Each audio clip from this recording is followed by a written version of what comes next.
gang, it's Ed here and welcome to Ed Dale Live. Slightly croaky Ed today because I've just been basically screaming all weekend because my dearly beloved Western Bulldogs won the AFL Grand Final. It's the first time they'd been there in 55 years. They'd only ever won one before 61 years ago, so I'd never seen it. Not only did they get to the grand final, but they won. So it was super exciting. But my voice is a little bit shot. And I've just realised that we've, of course, in all the excitement, had daylight savings. So for those of you who are managing to be on the stream, well done.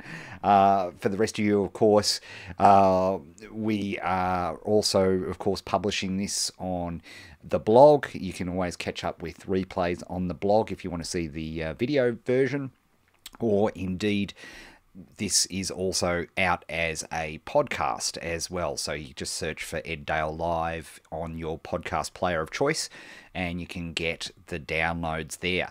We've got a great show for you today. We're going to talk a little bit about the App Store advertising being launched on October 5, which is just as I talk, it's literally a day away here, and that is going to be super, super important. It's actually interesting, a really funny story. I was at the, after your team wins the grand final, they go to their home oval the following day, and so everybody can go. And there was about 20,000 people all crammed into the Whitten Oval. And my very dear friend John Reese starts tweeting, sending me messages on Facebook saying, "Oh, I'm really enjoying the view from here," and sent me a photo. And I thought he was stirring because last I'd heard he was in Dubai. And then I, and then he puts another picture on one of my Facebook posts, and it's him in the crowd. And I thought, this is either the best Photoshop or he has truly pranked me in the most epic way possible and has actually flown in for this. And turns out, sure enough, he did, which was just made an amazing weekend even more amazing. So I got truly punked by John Reese this weekend as well.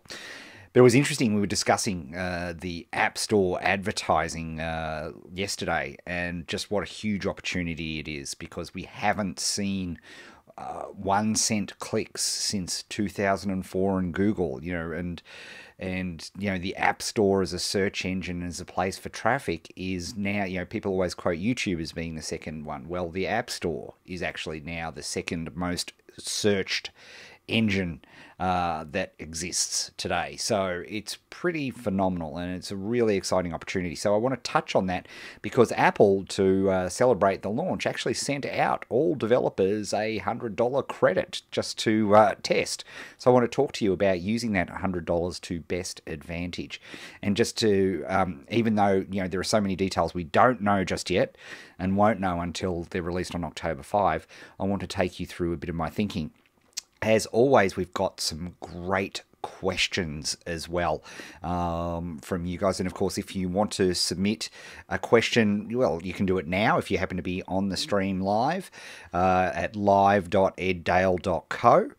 Or indeed, if you want to, at any time during the week, if you think of something that you'd like my opinion on, feel free. Just live.eddale.co. If you're listening to this on the podcast and want a question answered, just go to live.eddale.co and jump on and pop your question in there, and we'll do our best to answer it. The other thing I wanted to just mention too is that I'm actually coming to the United States at the end of, well, it's October now, so at the end of this month, I'll be on the 29th and 30th of October.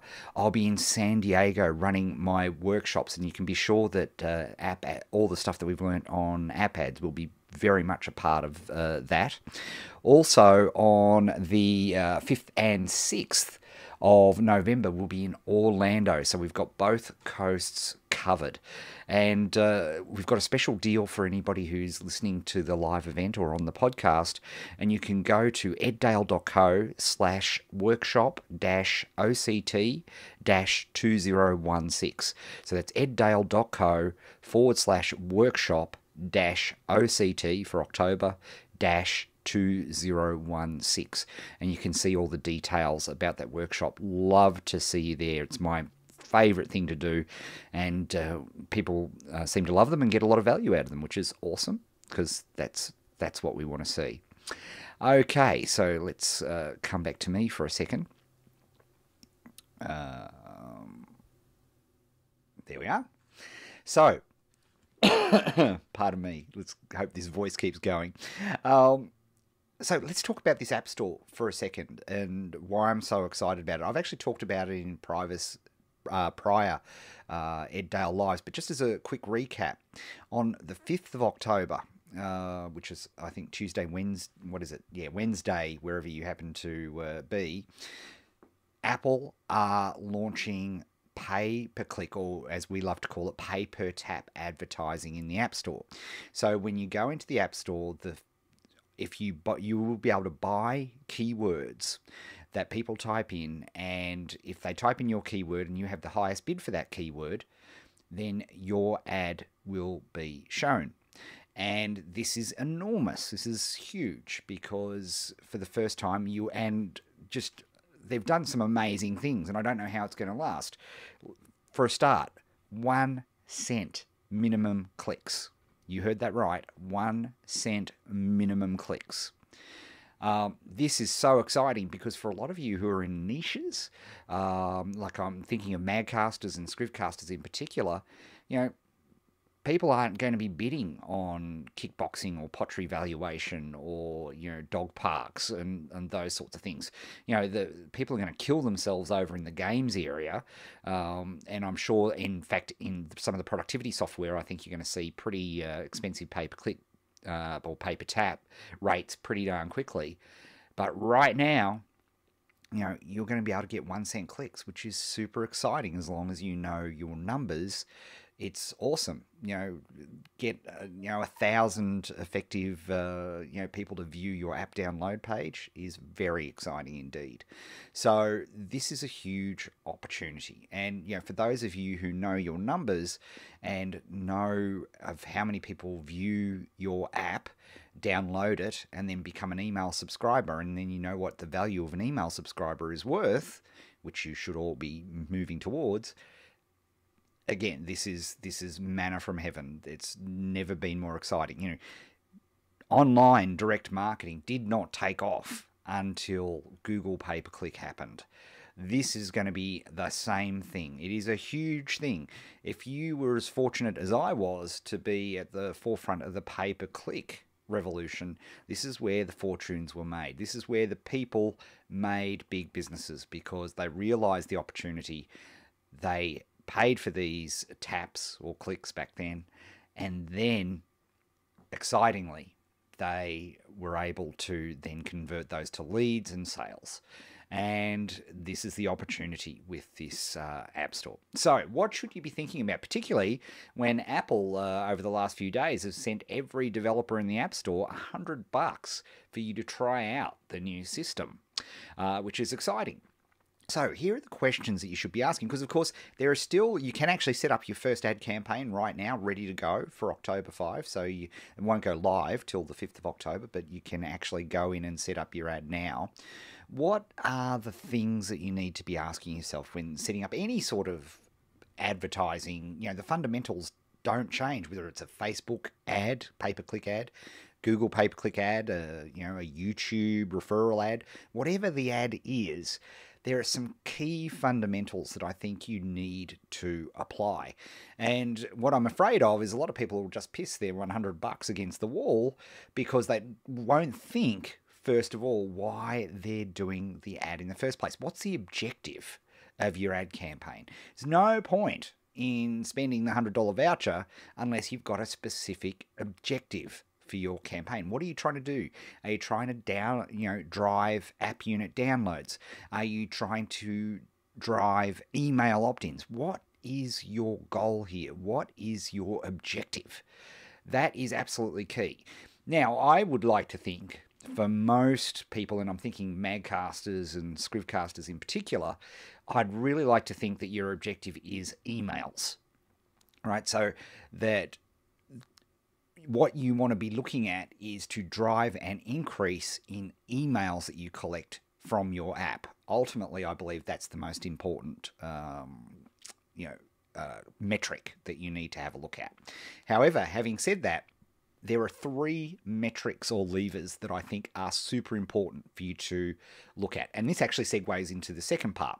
So once you know why you're running the ad, then you have to be very specific.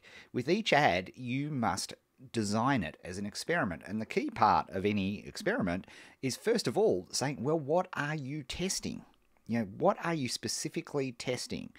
Because if you just throw a bunch of keywords, and Apple will do, they'll suggest a whole bunch of keywords to you. And by the way, spoiler alert, the keyword research that they're making available is pure, unadulterated gold. It changes everything in the way you do keyword research.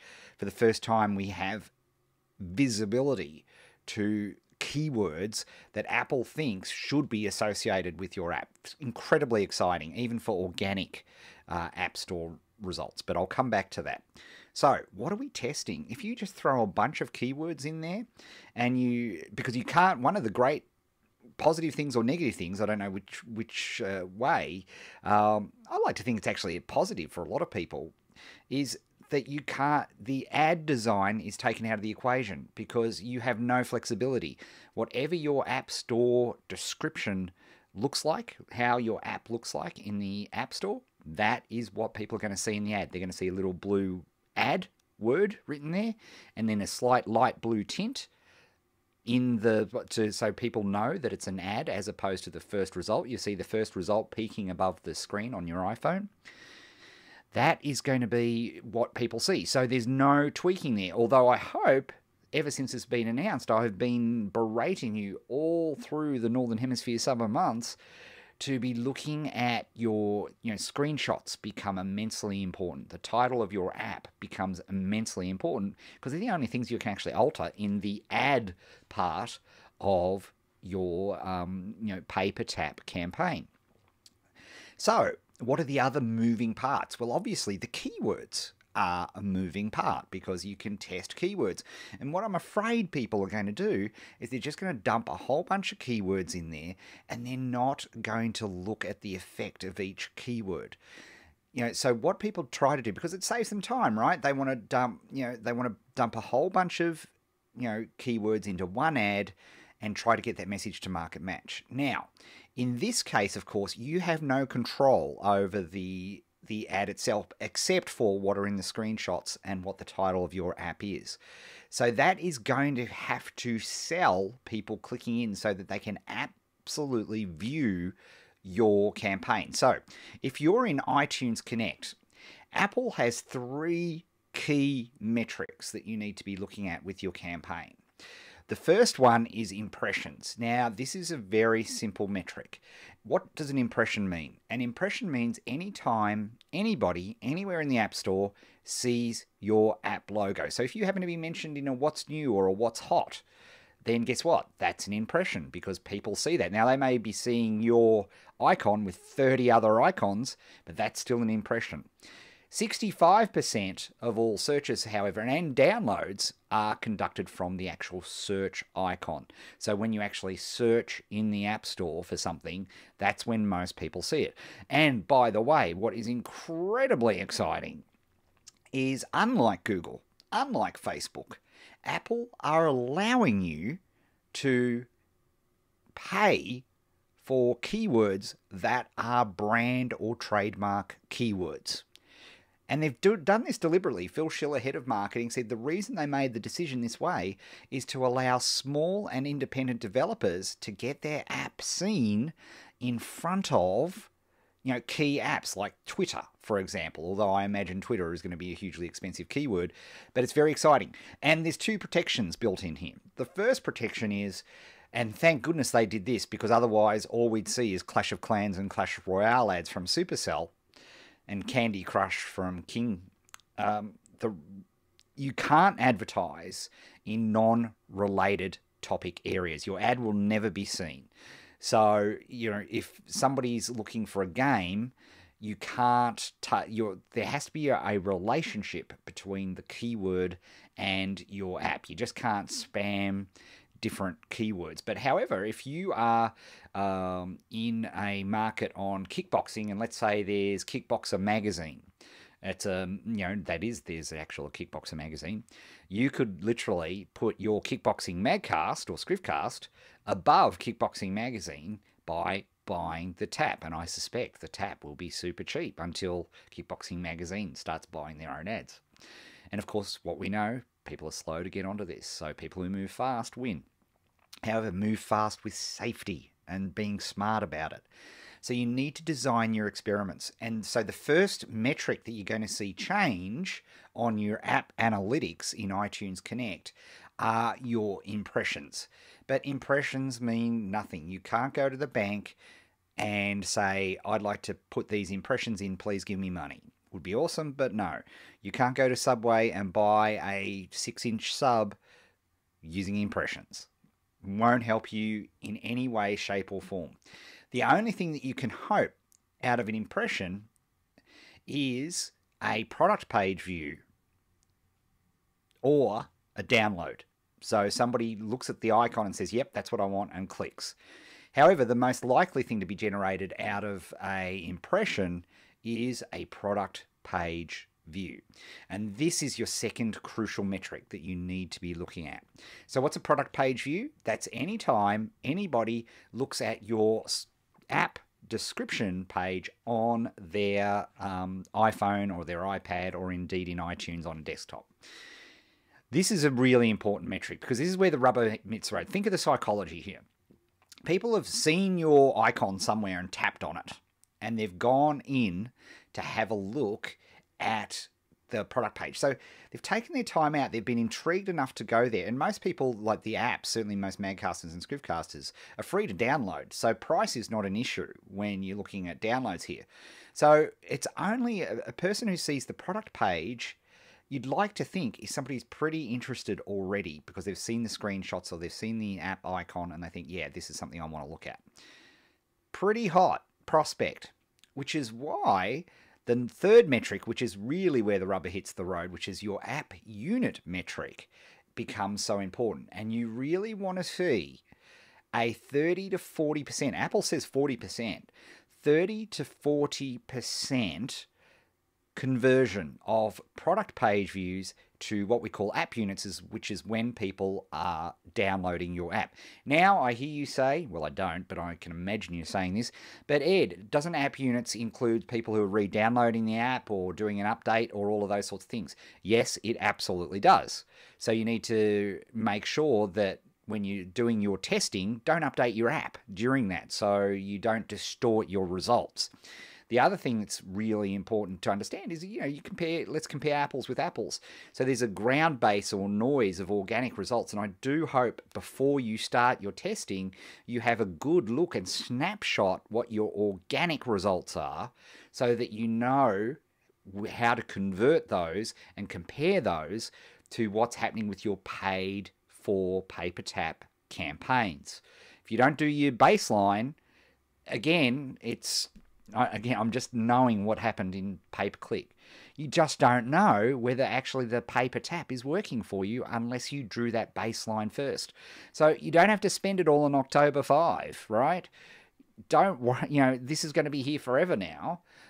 So just make sure that you've had a good look at your app analytics and you've drawn a baseline and you know what your organic results look like. And hopefully, if you've been listening to me, you've been working through the summer to optimize that product page view to app unit conversion rate to get that up as high as you can.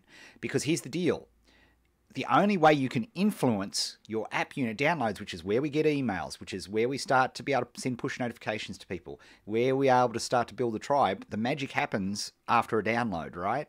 So the only thing we can do to impact that is our screenshots and our product description and our app title in our product page view.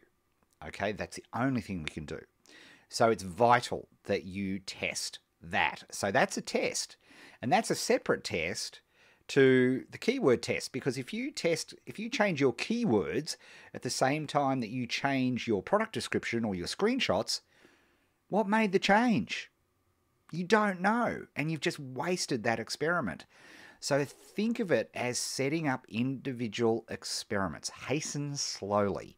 What are you going to test first? One of the first tests that I'll be doing is what keywords work. So what keywords make a significant change to impressions and to product page views, right? That's part of the first lot of impressions. And then once you figure that out, then looking at conversion rates to boost those rates up to that 30 to 40% range.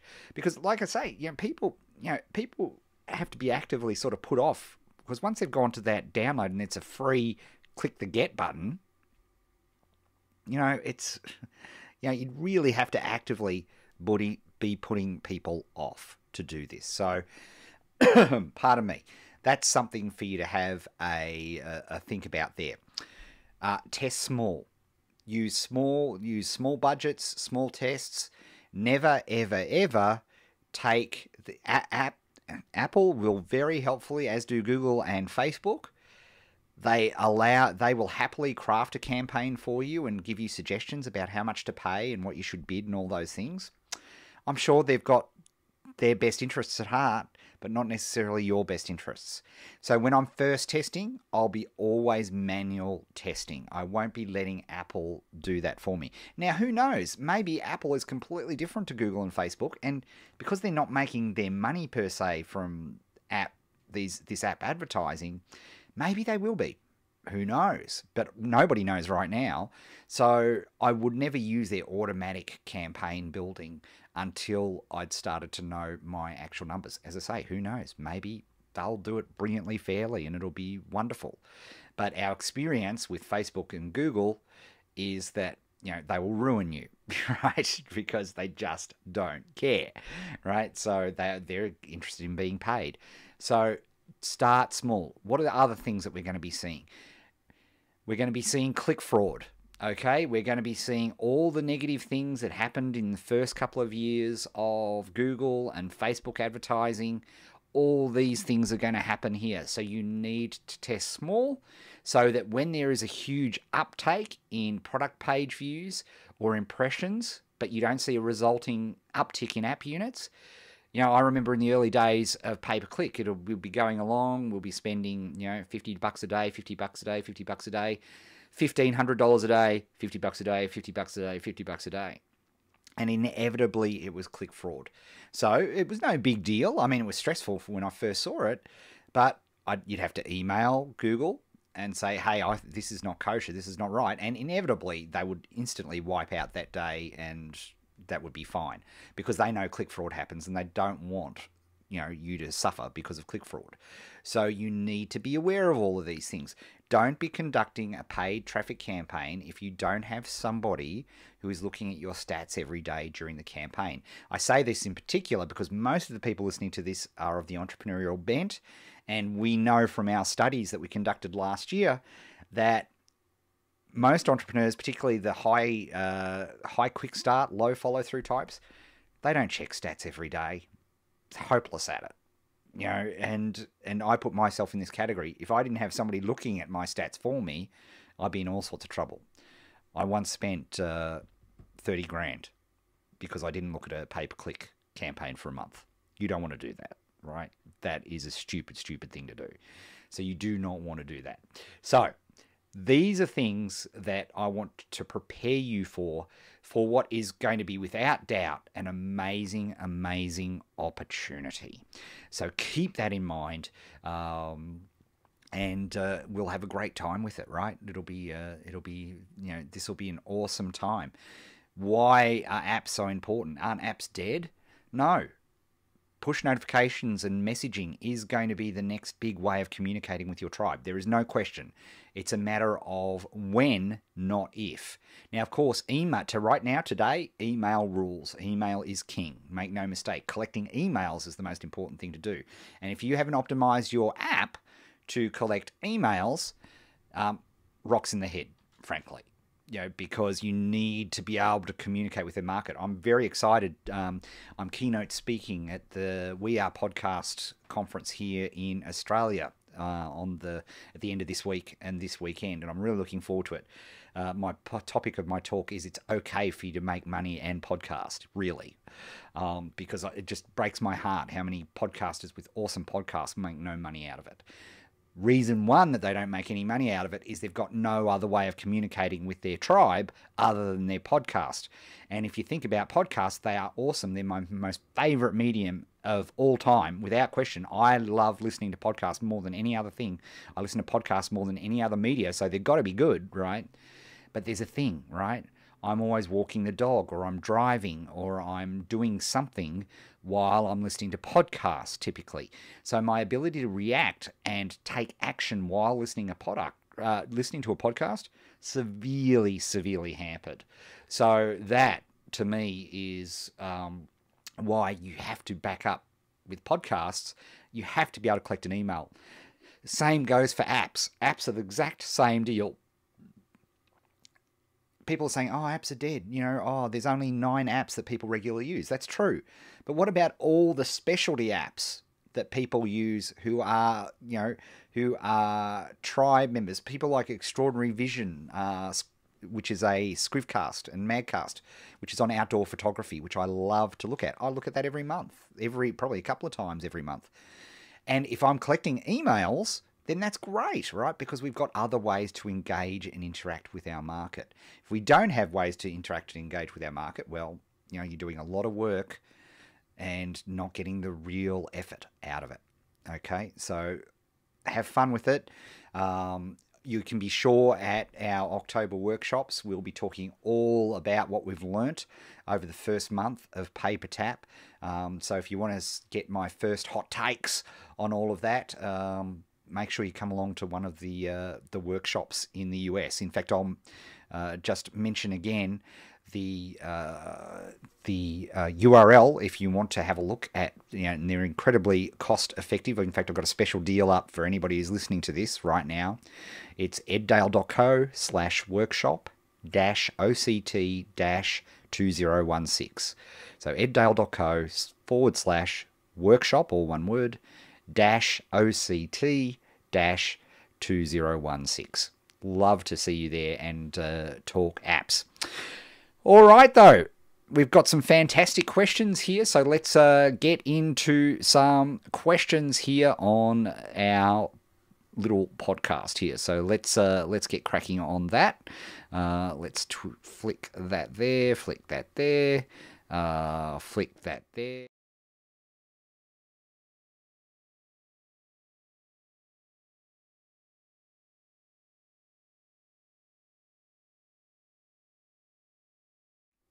At any time, if you want to submit a question, feel free to jump to live.eddale.co 24/7, and just like all of these people here have. And if you want to jump in, drop a question now, feel free as well. So let's go. Liam asks a question here and says, "Hi Ed, you say every market is a market. How do I turn my passion and interest for gaming or a favourite movie into an online business? Cheers, Liam." Great question. Now, I don't know if you've been looking, but of course you only need to go as far as twitch.tv and YouTube Live to see many examples of people making money out of games. This is an area I happen to have a little bit of knowledge of. I've got 2 favourite mobile games which I just love and adore. Hearthstone and Clash Royale. Love both of them dearly. Really enjoy them. And if I think about the ecosystem and people who are making money around Hearthstone and Clash Royale, there are blogs which, like on Clash Royale, post decks or indeed Hearthstone, how to create decks to beat other people and make your way through challenges and all those sorts of things. New updates, what new cards mean, or new characters in Clash Royale. All those things become really important. And, how are they making money? They are making money through donations and Patreon. So people who actually listen to their podcasts actually go to Patreon. I don't know, for those of you who haven't heard of it, it's really fascinating and I think has some merit potentially for Magcasters and Scriptcasters as well, where it's sort of like membership crowdfunding. It's sort of like crowdfunding meets membership. And so people who love your podcast basically pay you a little subscription. each month, $1, $5, $10 a month, to just help keep the podcast going. And if you look at some of the successful gaming podcasts, The Angry Chicken is one that comes immediately to mind. They make a decent amount of money. Now, it's not Ferrari buying money, but it's enough money for them to. I know a couple of the amongst their various podcasts and so on, they make a living out of it. But where do they make the bigger money? Because they hold live events where they get their community together. I went to the Pen Addicts 200th taping of their show the Atlanta Pen Show earlier on this year, which was an awesome event. Yes, there's a podcast and there's a whole niche around fountain pens. But I think, for your specific question, Liam, in that case, they are making money through providing people information. Because I look at myself, I'm busy. I don't spend all my time reading game sites. I can't go everywhere. But I do walk the dogs every single day. So once a week, I listen to the Angry Chicken podcast, and I'm completely up to date. And I know what's going on. So I'm more than happy to be a Patreon, because they're effectively, paying, they're helping me out. So I think there's a real opportunity there. Magcasters and Scrivcasters, some of the most successful digital publications, Magcasters and Scrivcasters, are based on games. Now, movies is an interesting one. As well, again, look at your franchise type movies, your Marvels, your Lord of the Rings, and so on. There are, again, podcasts and communities around these events. There are Kickstarters, crowdfunding opportunities where you can make replica swords and all those sorts of things I've seen for like movie props, so that you can have your own Han Solo blaster or whatever it happens to be. So, they're all, every market is a market. I'm convinced of it. Like I say, all we need to find is 1,000 people across the planet to spend $100 with us each year, and that's $100,000 a year business. 30% margins, $70,000. Then, that's a living, right? You can start to have some choices. You start to have some flexibility. And that's what's so exciting about what we do. But, like I've been rabbiting on here with my paper tap, is if you're not building a list, if you're not collecting emails, if you're not having some visibility in that market, then all of it, you have to revert to the older school, horrible, AdSense AdWords and horrible, page clicky, spammy ads and all those sorts of things, which really suck. They make the user experience horrible, and it's you can earn so much more if you're solving problems in your marketplace. What are their pains, gains, and jobs to be done? And you work from there. So hopefully, Liam, that gives you some ideas about that. But remember, focus 1 in our 6 focus points for any business is market understanding. So what are the pains, gains, and jobs to be done in your market? And think about that. And remember, and take a 12-month view of it, Liam. It's not going to happen overnight. You're going to have to, put in the time, effort, and the energy to build up a Twitch channel, to build up a podcast, to build up to that. But boy, compared to, spending a decade of working in a doctor's, training to be a doctor and earning an average of $62,000 your first year out, I know which I'd rather do. So have a think about that, Liam, and let us know how you're going. Hopefully that helped you out a little bit. Okay, the next one I've got here is from Terry, and he says, "Hey Ed, can you please talk more about some successful niche-style businesses you know of and some of the specific ways they make money online? Thank you."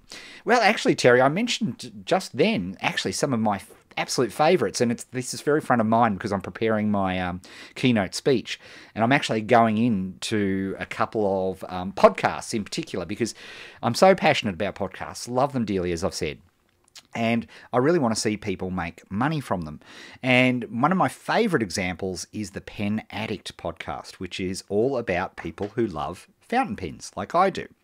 And it's a thing, right? There are collectors, they get all nerdy about types of nibs. This is a Falcon nib, and it's a Pilot and a Miki pen. They are so amazing to write with. It's awesome. It's got a little bit of flex in it. All these sorts of things, right? But there's a whole community around fountain pens. Take my word for it. And this often amazes people because they just don't think of fountain pens as a thing, but everything is a thing. Every market is a market. And so when I look at, when they started out, they were just enthusiasts doing a podcast, weekly podcast on fountain pens. And as it went along, and both Mike and Brad Dowdy had full-time jobs. I think Mike was in working in marketing in a bank in England, and Brad was working, I think he was working night shifts. But as they built their audience, they started to realise pains, gains, and jobs to be done. And Brad decided to create a type of, do I have mine here? Oh, it'll be in my cupboard. But a carrier for fountain pens, right? So this is an example. This is a very fancy Pelican case here, leather-made case. And he had an idea of creating a pen case for people which were a bit more flexibility and could put in a field notes notebook. And so they designed this, and because they'd built a community, they didn't just go and offer it. They crowdfunded the campaign, right? And you can look this up, Nook. It's Nook. You'll see they've done a number of successful crowdfunding campaigns. In fact, their most recent one for a little briefcase literally was funded within the first 4 hours. It's insane because they've built it up.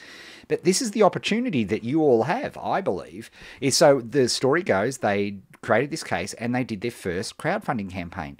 The crowdfunding campaign worked and they were able to create their first pen case. That then begat another crowdfunding campaign, which enabled them to make enough money for Brad to be able to go full-time and create Nook, the company, Nook, and now it's a full-time bespoke case company. They make fabulous cases for pens. I've got a whole bunch of them in the cupboard there, and I always use them when I'm traveling and going out. So he was able to create a full-time business servicing the fountain pen community. Doing that, then they crowdfunded their shows. So they were going to put on a special live recording of their show. And rather than just doing it and hoping and crossing fingers that people would come, and Mike would have to fly from London to do it, they actually crowdfunded their entire live show campaign and I think it was for $15,000 that they had to raise. Again, you can go and look at this on Kickstarter. It's still there in the archive campaigns.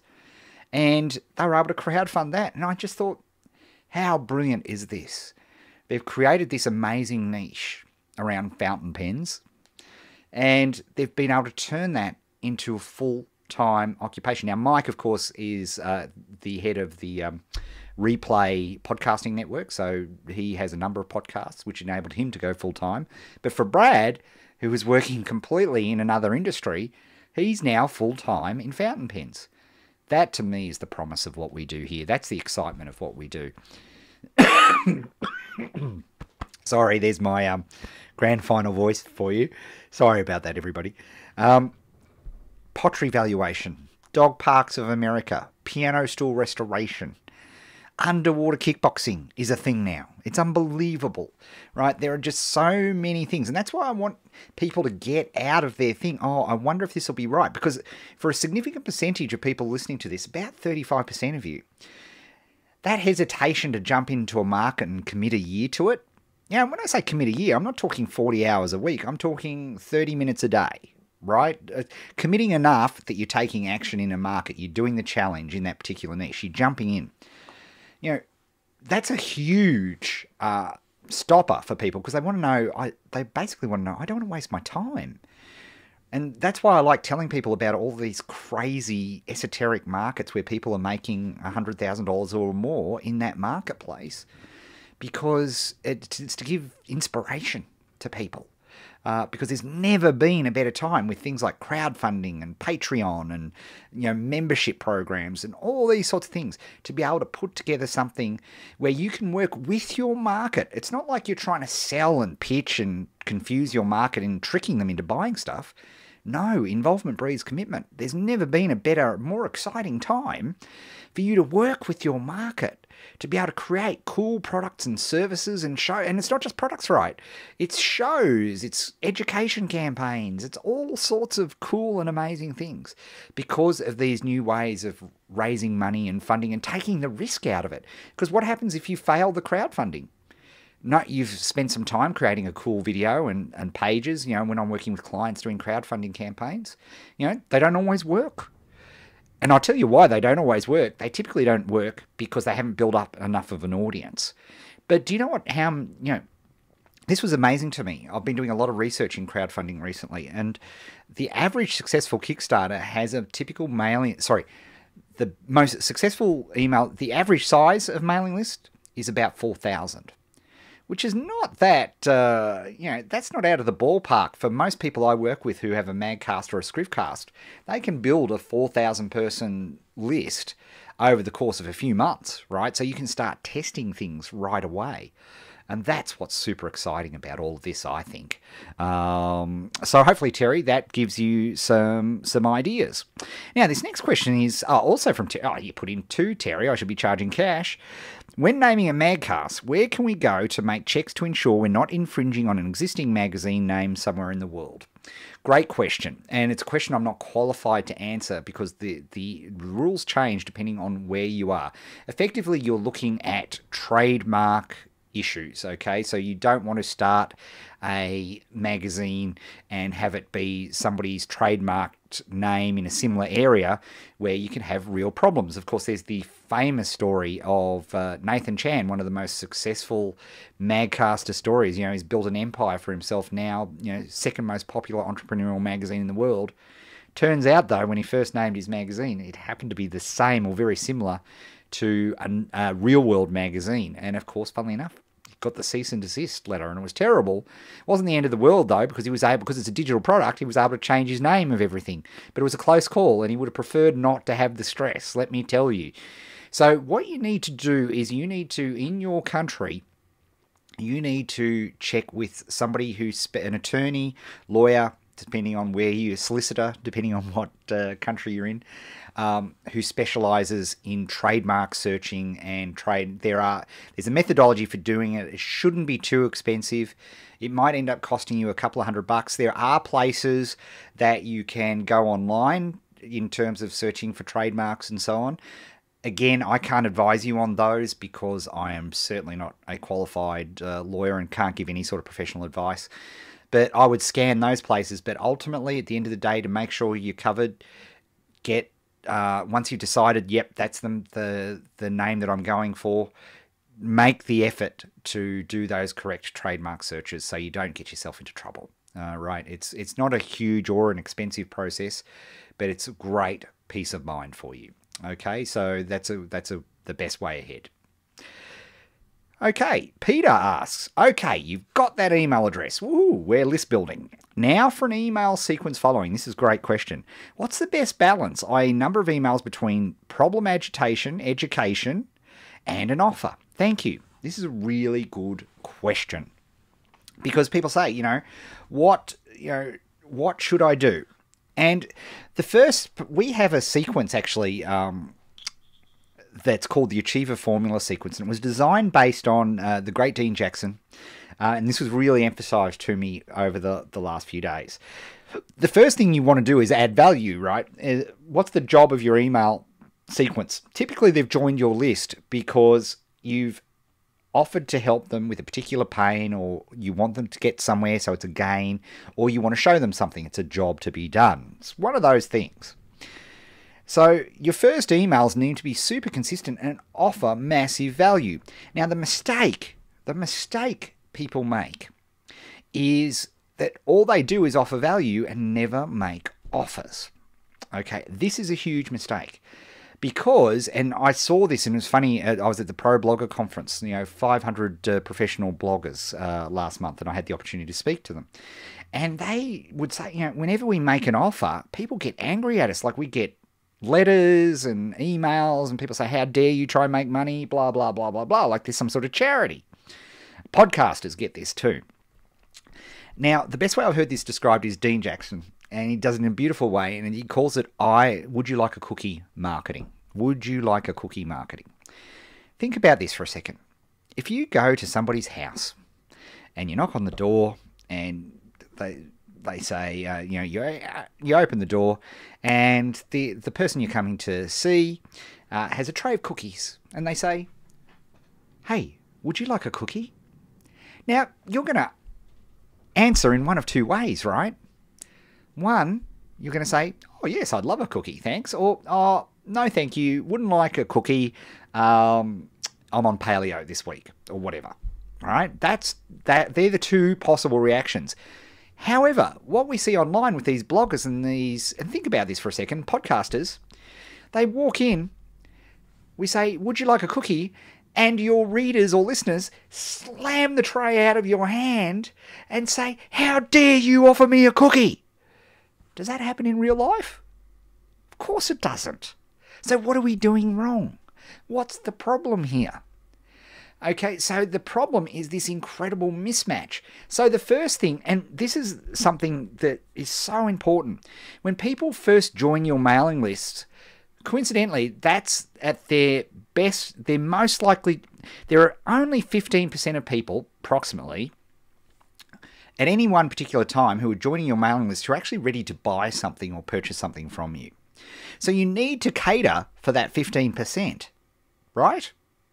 That is important, because if you don't, if you're just offering value and you're not making any offers, well, you're actually doing a disservice to those 15% who have a problem right now and they're willing to pay for it, or they want to get somewhere where they want to go and they're willing to pay for it right now. So you're actually doing a disservice to those people. Yet 85% of people aren't in a position to buy now. Nothing you can do about it. They're just not interested. They don't even know they've got a problem or a gain, or they're just whatever. 85% of people just aren't interested. So how do you deal with both? You use would you like a cookie marketing. Okay, so when people join your list, have some sort of email at the bottom of all your emails that you send, add value, but make sure at the bottom you're always asking a would you like a cookie question. And those cookie questions are always things which lead you along a path of solving a big pain, getting a big gain, or getting a job to be done. And this is where market understanding comes into the equation. So when I'm working with clients and designing their funnels, we're trying to figure out what are the key pains, gains, and jobs to be done. And the would you like a cookie equivalent is, hey, would you like some help with this? Or would you like, in real estate, would you like a valuation on your home? If you're a florist, would you like a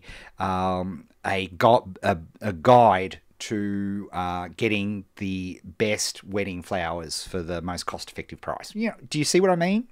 We're helping people, but it's would you like a cookie? You could have been sending a newsletter weekly. Here's what I posted during the week. You could have been sending value, or you could be having, like we do with the Achiever Formula, a series of 3 things that are introducing you and really giving amazing value. But at the end of every single one, either in video or on the email, when we're designing an Achiever Formula sequence, we're always asking, would you like a cookie? No skin off anybody's nose, because most people don't want the cookie right now. We know that for a fact. So this is where people muck it up, right? They stuff it up when all they do is they try to shove, you're on my list, you've signed up, I've sent you a PDF, which you probably haven't read, and the very next thing, I'm trying to smash you buying stuff. No value, you're doing that, right? They make that mistake. Or, alternatively, they don't make any would you like a cookie with that, and all they do is give value. So when they actually do ask for money at some point down the track, people get all, snarky, even though they've been getting everything free. It's not their fault. It's human nature. If you just give a whole bunch of stuff for free and then all of a sudden you charge for something out of the blue, it's called the Red Cross effect. And there's a great podcast from Planet Money. If you go Google Planet Money Red Cross, it's really worth listening to. And it's about how US veterans from World War II to this day hate the Red Cross, literally hate them. And the reason was because they got free donuts and coffee from the Red Cross in World War II. And what happened was that the British hierarchy because the British soldiers had to pay for their donuts and coffee. So, because of course they were fighting together in Europe, the British hierarchy said to the US hierarchy, hey, look, this is a bit unfair, it's causing some friction. So the US hierarchy said to the Red Cross, look, can you charge the same as the British soldiers? And of course the GIs went banana-rama. They were protests. It was just really bad, right? It's just such a simple thing. But they were getting these donuts and coffee for free, and all of a sudden they were asked to pay. And remember, even though in your mind you're thinking, wow, this course that I'm doing is enormous, the content and the value that I'm providing is 10 times what a single blog post is, your market doesn't care about that. They don't make that equation unless you very succinctly step it out. And that's the mistake people make. So even though your perception is, well, hang on, this is something I put my heart and soul and 6 months of work and research and everything, and checklists and all sorts of awesome things. In your market, it's donuts and coffee. You've been giving donuts and coffee, and then all of a sudden you're asking the GIs to pay for donuts and coffee. That's where people make the mistake. So if from day one you're asking people, would you like a cookie? Then, as I say, nobody slams the cookie tray in the face of the person who's offering the cookie. It just doesn't happen. Right? Do you see where I'm going with this? I hope you do, because it's such a powerful marketing lesson. And when I do this for clients, can't tell you the change it makes for people. Because it's also non-sleazy marketing, right? Because sleazy marketing doesn't work in this day and age either. You might trick somebody gullible, but your name is going to be poo on social media faster than you can say Jack Robinson. So hopefully that has helped out. All right. Peter says, "Hi Ed, congrats on the Doggies win. Enjoy." Can you see this? Well, it's not very helpful for the podcast, but I am wearing my Western Bulldogs. Oh, hang on, which direction? My Premier's Western Bulldogs hoodie, which I'm super excited about. So thank you very much for that. It was the greatest weekend of my life. Genuinely, the greatest long weekend of my life. It was unbelievable. So thank you very much for that. And of course, if you're following me on Twitter or Facebook, it's been all Bulldogs all the time. I will be coming back to earth and giving you that marketing goodness that you all hopefully are following me for. But thanks for persevering over that. It was literally a once-in-a-lifetime thing. Okay, last question here for today's episode. Rowdy says, can I use a drawing to give away a desirable item as a lead magnet? For example, sign up for news and updates and be entered in this month's drawing to win a. Then randomly choose one of my new opt-ins in Aweber as the winner.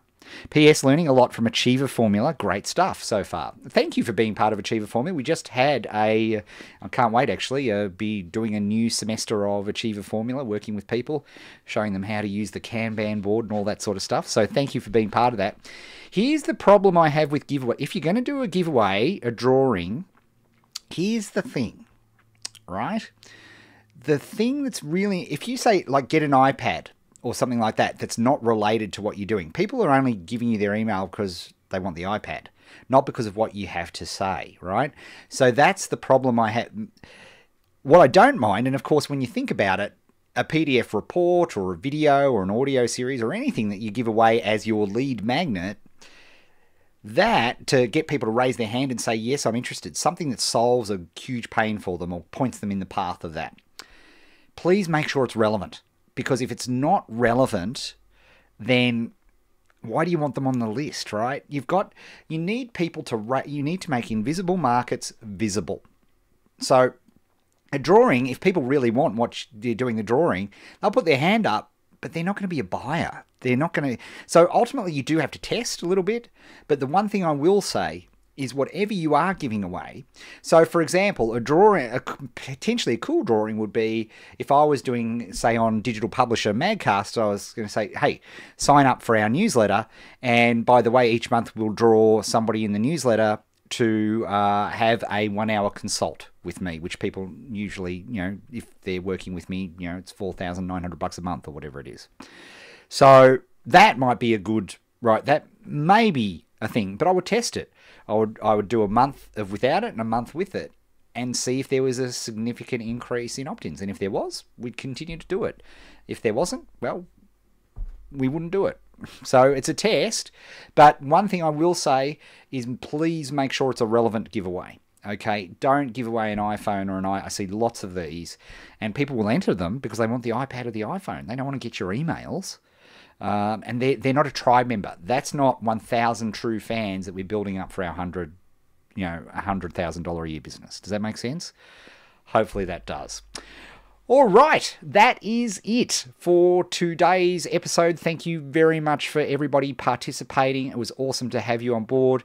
Can't wait to see what people do with their with all of their paper tap advertising, and really looking forward to seeing what everybody does there. We'll be obviously talking about that all through, well, as we go into our spring or your autumn in the Northern Hemisphere. It'll be awesome to have that. We'll correct the times and dates, so be on the lookout for next week, because we'll obviously have to figure out the time changes because daylight savings is changing everywhere.